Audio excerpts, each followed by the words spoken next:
ओम शांति। 25 दिसंबर 2022 की अव्यक्त मुरली है।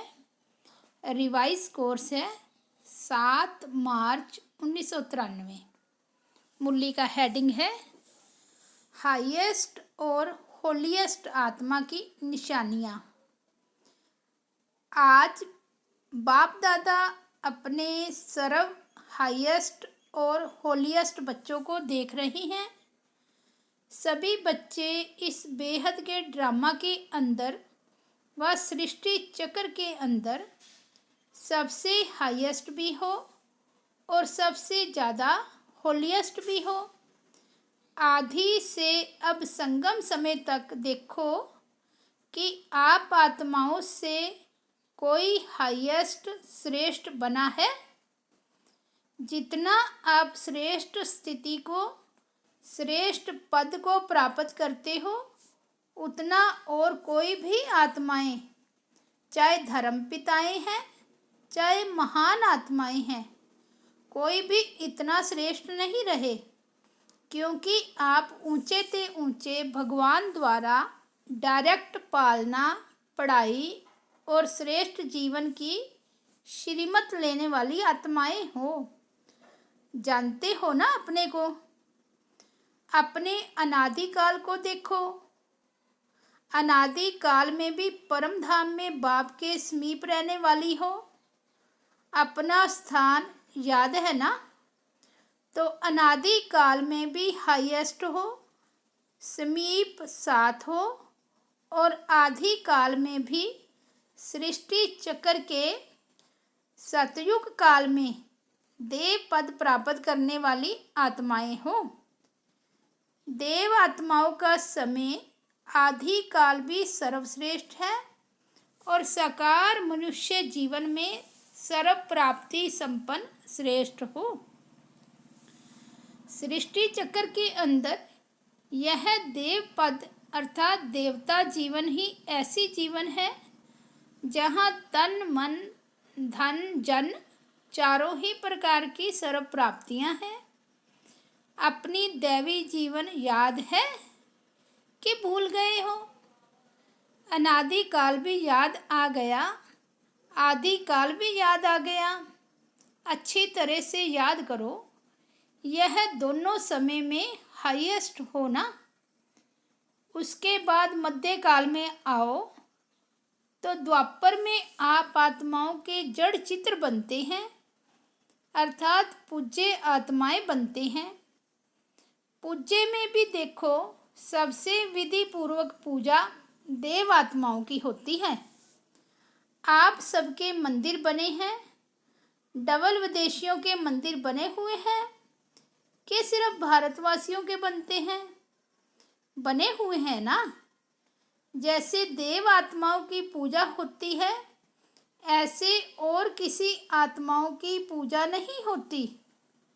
कोई महात्मा वगैरह को मंदिर में बिठा भी देते हैं, लेकिन ऐसे भावना और विधि पूर्वक हर कर्म की पूजा हो ऐसी पूजा नहीं होती। तो मध्य काल में भी पूज्य रूप में श्रेष्ठ हो, हाईएस्ट हो। अब अंत में आओ। अब संगम युग पर भी ऊंचे से ऊंचे ब्राह्मण आत्माएं, ब्राह्मण सो फरिश्ता आत्माएं बनते हो। तो अनादि आदि मध्य और अंत हाईएस्ट हो गए ना। है इतना नशा, रूहानी नशा है ना। अभिमान नहीं लेकिन सम्मान है। सम्मान का नशा है। सब अर्थात आत्मा का, श्रेष्ठ आत्मा का रूहानी नशा है। तो सारे चक्कर में हाईएस्ट भी हो और साथ साथ होलीएस्ट भी हो। चाहे और आत्माएं भी होली अर्थात पवित्र बनती है, लेकिन आपकी वर्तमान समय की पवित्रता और फिर देवता जीवन की पवित्रता सभी से श्रेष्ठ और न्यारी है। इस समय भी संपूर्ण पवित्र अर्थात होली बनते हो। संपूर्ण पवित्रता की परिभाषा बहुत श्रेष्ठ है और सहज भी है। संपूर्ण पवित्रता का अर्थ ही है स्वपन मात्र भी अपवित्रता मन और बुद्धि को टच नहीं करे। इसी को ही कहा जाता है सच्चे वैष्णव। चाहे अभी नंबरवार पुरुषार्थी हो, लेकिन पुरुषार्थ का लक्ष्य संपूर्ण पवित्रता का ही है और सहज पवित्रता को धारण करने वाली आत्माएं हो। सहज क्यों हो? क्योंकि हिम्मत बच्चों की और मदद सर्वशक्तिवान बाप की, इसलिए मुश्किल व असंभव भी संभव हो गया है और फिर नंबरवार हो रहा है। तो होली अर्थात पवित्रता की भी श्रेष्ठ स्थिति का अनुभव आप ब्राह्मण आत्माओं को है। सहज लगती है या मुश्किल लगती है? संपूर्ण पवित्रता मुश्किल है या सहज है? कभी मुश्किल कभी सहज, संपूर्ण बनना ही है, ये लक्ष्य है ना। लक्ष्य तो हाईएस्ट है ना, कि लक्ष्य ही ढीला है कि कोई बात नहीं सब चलता है। नहीं, यह तो नहीं सोचते हो थोड़ा बहुत तो होता ही है। यह तो नहीं सोचते थोड़ा तो चलता ही है, चला लो, किसको क्या पता पड़ता है। कोई मनसा तो देखता ही नहीं है, कर्म में तो आते ही नहीं है, लेकिन मनसा के वाइब्रेशन भी छिप नहीं सकते। चलाने वाले को बाप दादा अच्छी तरह से जानते हैं, ऐसे आउट नहीं करते, नहीं तो नाम भी आउट कर सकते हैं, लेकिन अभी नहीं करते। चलाने वाले स्वयं ही चलते चलाते त्रेता तक पहुंच जाएंगे, लेकिन लक्ष्य सभी का संपूर्ण पवित्रता का ही है। सारे चक्र में देखो, सिर्फ देव आत्माएं हैं जिनका शरीर भी पवित्र है और आत्मा भी पवित्र है, और जो भी आए हैं आत्मा पवित्र बन भी जाए लेकिन शरीर पवित्र नहीं होगा। आप आत्माएं ब्राह्मण जीवन में ऐसे पवित्र बनते हो जो शरीर भी प्रकृति भी पवित्र बना देते हो। इसलिए शरीर भी पवित्र है तो आत्मा भी पवित्र है। लेकिन वो कौन सी आत्माएं हैं जो शरीर और आत्मा दोनों से पवित्र बनती हैं? उनको देखा है? कहाँ है वो आत्माएं? आप ही हो ना वो आत्माएं। आप सभी हो या थोड़े हैं? पक्का है ना हम ही थे, हम ही बन रहे हैं। तो हाईएस्ट भी हो और होलीएस्ट भी हो, दोनों ही हो ना। कैसे बने? बहुत अलौकिक रूहानी होली मनाने से होली बने। कौन सी होली खेली है जिससे हाईएस्ट भी बने हो और होलीएस्ट भी बने हो? सबसे अच्छे से अच्छा श्रेष्ठ रंग कौन सा है? सबसे अविनाशी रंग है बाप के संग का रंग। जैसा संग होता है ना वैसा रंग लगता है। आपको किसका रंग लगा? बाप का ना। तो बाप के संग का रंग जितना पक्का लगता है उतना ही होली बन जाते हो, संपूर्ण पवित्र बन जाते हो। संग का रंग तो सहज है ना। संग में रहो, रंग आपे ही लग जाएगा। मेहनत करने की भी आवश्यकता नहीं। संग में रहना आता है कि डबल विदेशियों को अकेला रहना, अकेलापन महसूस करना जल्दी आता है। कभी कभी कंप्लेन आती है ना कि मैं अपने को एलोन माना अकेला महसूस करती हूँ। क्यों अकेले रहते हो? क्यों अकेलापन महसूस करते हो? आदत है इसलिए। ब्राह्मण आत्माएं एक सेकंड भी अकेले नहीं हो सकती। हो सकती है? नहीं, होना नहीं है, लेकिन हो जाते हो। बाप दादा ने स्वयं अपना साथी बनाया, फिर अकेले कैसे हो सकते हो। कई बच्चे कहते हैं कि बाप को कंपेनियन तो बनाया है, लेकिन सदा कंपनी नहीं रहती। क्यों? कंपेनियन बनाया है इसमें तो ठीक है। सभी से पूछेंगे आपका कंपेनियन कौन है, तो बाबा ही कहेंगे ना। बाप दादा ने देखा कि जब कंपेनियन बनाने में भी काम नहीं चलता, कभी कभी फिर भी अकेले हो जाते हो, अभी और क्या युक्ति अपनाएं। कंपेनियन बनाया है लेकिन कंबाइंड नहीं बने हो। कंबाइंड स्वरूप कभी अलग नहीं होता। कंपेनियन से कभी कभी फ्रेंडली क्वार्ल झगड़ा भी हो जाता है, तो अलग हो जाते हो। कभी कभी कोई ऐसी बात हो जाती है ना, तो बाप से अकेले बन जाते हो। तो कंपेनियन तो बनाया है, लेकिन कंपेनियन को कंबाइंड रूप में अनुभव करो। अलग हो ही नहीं सकते। किसकी ताकत नहीं जो मुझ कंबाइंड रूप को अलग कर सके। ऐसा अनुभव बार बार स्मृति में लाते लाते स्मृति स्वरूप बन जाओ। बार बार चेक करो कि कंबाइंड हूँ, किनारा तो नहीं कर लिया। जितना कंबाइंड रूप का अनुभव बढ़ाते जाएंगे, उतना ब्राह्मण जीवन बहुत प्यारी मनोरंजक जीवन अनुभव होगी। तो ऐसी होली मनाने आए हो ना, कि सिर्फ रंग की होली मनाकर कहेंगे कि होली हो गई। सदैव याद रखो, संग के रंग की होली से होलीएस्ट और हाईएस्ट सहज बनना है। मुश्किल नहीं, सहज। परमात्म संग कभी मुश्किल का अनुभव नहीं कराता।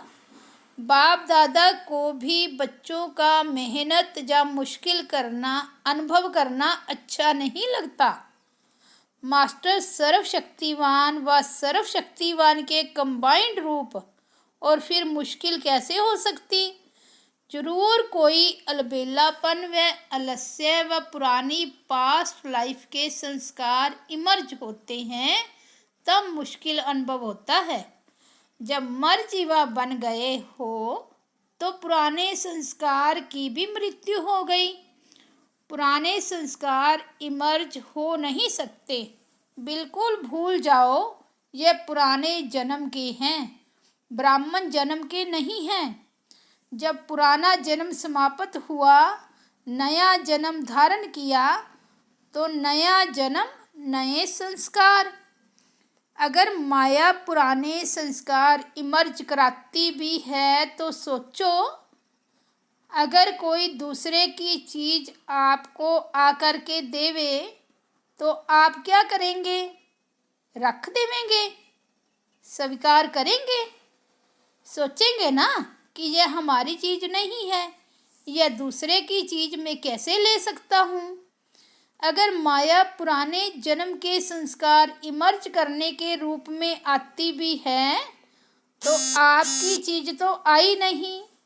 सोचो, ये मेरी चीज़ नहीं है, यह पराई है। पराई चीज़ को संकल्प में भी अपना नहीं मान सकते हो। मान सकते हो? सोचो, पराई चीज़ जरूर धोखा देगी, दुख देगी।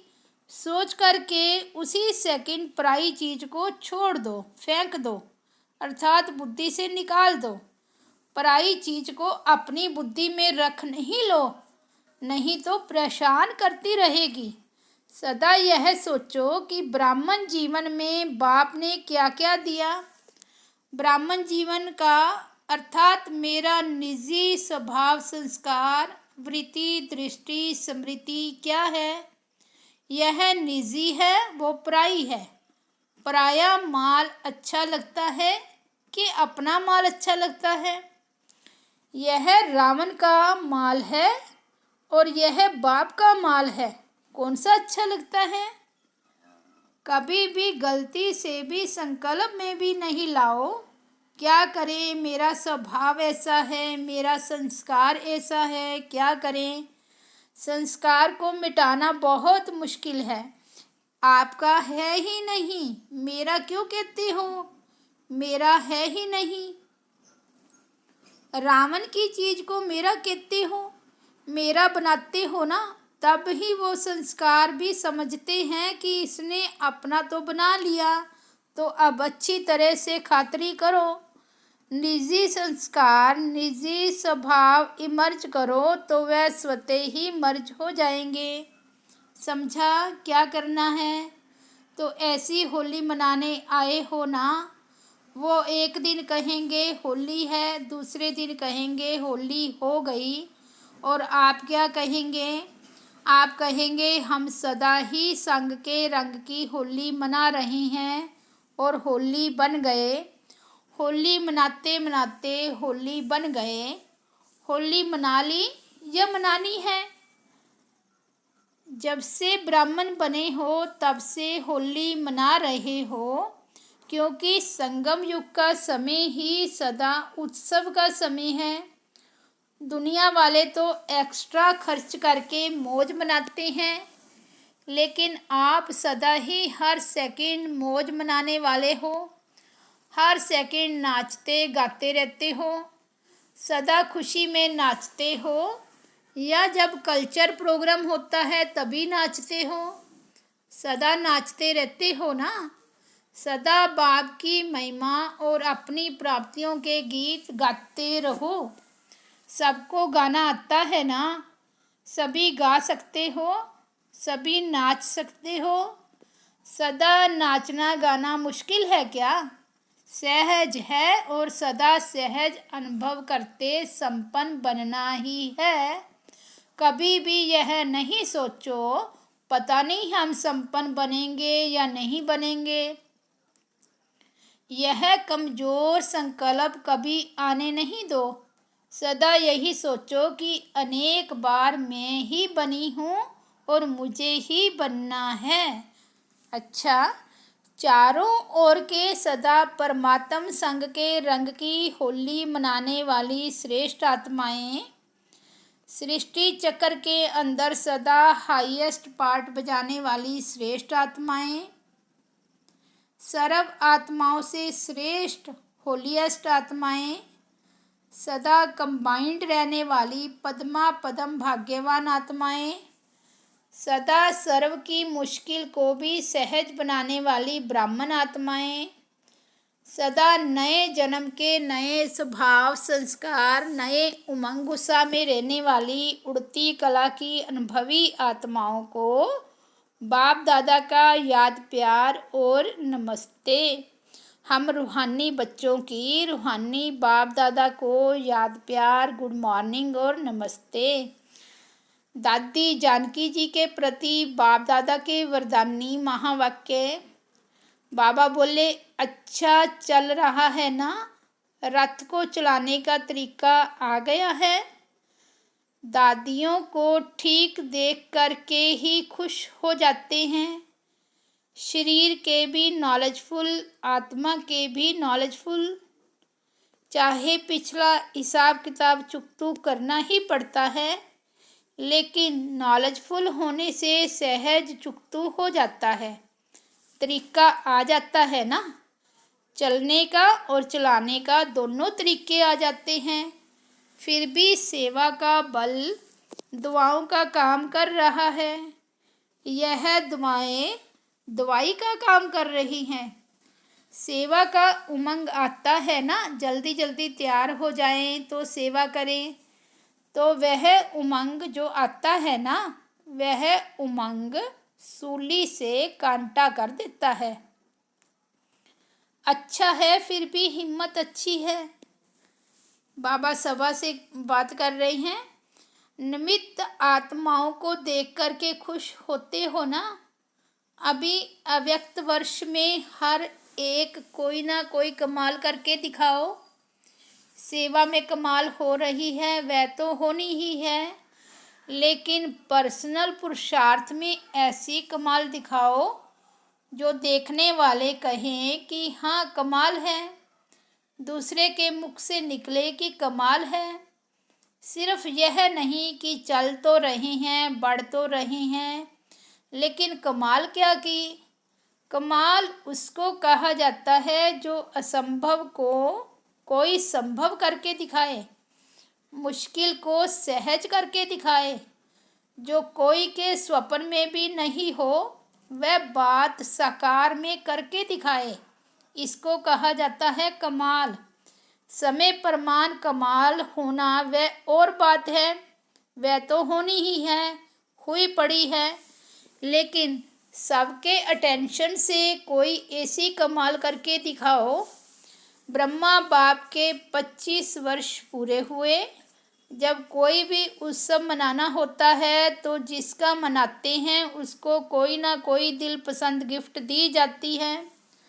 ब्रह्मा बाप के दिल पसंद क्या है वह तो जानते हो ना। जो स्वयं को भी मुश्किल लगता हो ना, वो ऐसा सहज हो जाए जो स्वयं भी आप अनुभव करो, तब कमाल है। ठीक है ना। क्या करेंगे? बाप के दिल पसंद करके दिखाओ। क्या क्या दिल पसंद है यह जानते हो ना। बाप को क्या पसंद है जानते हो ना। अच्छा, देखेंगे कौन कौन सी गिफ्ट देते हो। जैसे स्थूल गिफ्ट बड़े प्यार से ले आते हो ना। अच्छा है, डबल विदेशी अपना भाग्य अच्छी तरह से प्राप्त कर रही हैं, वृद्धि कर रहे हो ना। वृद्धि करने वालों को पहले तपस्या के साथ त्याग करना ही पड़ता है। वृद्धि होती है तो खुश होते हो ना, या समझते हो हमारे को कमी पड़ जाएगी। अच्छा है, वृद्धि अच्छी कर रहे हो, यह नहीं सोचो हमारा कम हो रहा है, बढ़ रहा है। सारी मशीनरी सूक्ष्म वतन की ही चल रही है। अच्छा, आज का वरदान है, संगम युग पर हर समय, हर संकल्प, हर सेकंड को समृद्ध बनाने वाले ज्ञान स्वरूप भव। ज्ञान सुनने और सुनाने के साथ साथ ज्ञान को स्वरूप में लाओ। ज्ञान स्वरूप वह है जिसका हर संकल्प, बोल और कर्म समर्थ हो। सबसे मुख्य बात संकल्प रूपी बीज को समृद्ध बनाना है। यदि संकल्प रूपी बीज समृद्ध है तो वाणी कर्म संबंध सहज ही समृद्ध हो जाता है। ज्ञान स्वरूप माना हर समय, हर संकल्प, हर सेकंड समृद्ध हो। जैसे प्रकाश है तो अंधियारा नहीं होता, ऐसे समर्थ है तो व्यर्थ हो नहीं सकता। स्लोगन है, सेवा में सदा जी हाजिर करना यही प्यार का सच्चा सबूत है। सेवा में सदा जी हाजिर करना यही प्यार का सच्चा सबूत है। अच्छा, ओम शांति, ओम शांति। हाईएस्ट और होलीएस्ट आत्मा की निशानियाँ आज बाबा ने सुनाई है, तो अपने में चेक करना है कि मेरे में वो सब गुण हैं जो भी बाबा ने बताया है। ओम शांति।